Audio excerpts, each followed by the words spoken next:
மேலே இருக்க இந்த வீடியோ பாருங்கள். Stop scrolling. இந்த வீடியோ ரொம்ப ட்ரெண்டிங் இப்போது. இது ஜஸ்ட்டு க்யூட் மங்கி ஸ்டோரியில் இது நம்ம பசங்களோட லைஃப் லெசன் இருக்குது. ஜப்பானில் பஞ்சுன்னு ஒரு குட்டி மங்கி பிறந்துச்சு. இந்த மங்கி பிறந்த உடனே அவனுடைய அம்மா அதை இக்னோர் பண்ணிட்டான். ஜூஸ் ஸ்டாஃப் தான் அவனை கேர் பண்ணி வளர்த்தாங்க. அவனுக்கு ஒரு சின்ன டாய் மங்கியை கொடுத்தாங்க. அப்புறம் என்ன நடந்துச்சு தெரியுமா? வேறு மங்கி அவனை தள்ளிவிடும் போதெல்லாம், இக்னோர் பண்ணும்போதெல்லாம் பஞ்ச் உடனே ஓடி போய் அந்த டாய் மங்கியை டைட்டாக ஹக் பண்ணுவான்.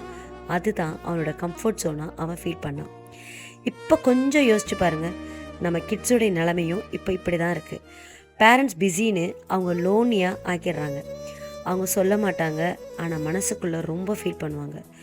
லவ் கிடைக்கலன்னா ஃபோன் கிட்ட அட்டாச் ஆகிடுவாங்க, டாய் கிட்ட ஹக்கை தேடுவாங்க, வேறு ஏதாவது கிட்ட பாண்ட் ஆகிடுவாங்க. ஞாபகம் வச்சுக்கோங்க, ஒரு டாய் அவனுடைய என்டர்டெயின்மெண்ட்டை ரீப்ளேஸ் பண்ண முடியும், ஆனால் ஒரு பேரண்ட் லவ்வை ரீப்ளேஸ் பண்ண முடியாது. டெய்லி ஒரு ஹக், ஒரு ஸ்மைல், கொஞ்சம் டைம், நீங்கள் தான் அவங்க ரியல் சேஃப் பிளேஸே, அவங்க ரியல் கம்ஃபர்ட் ஜோனே.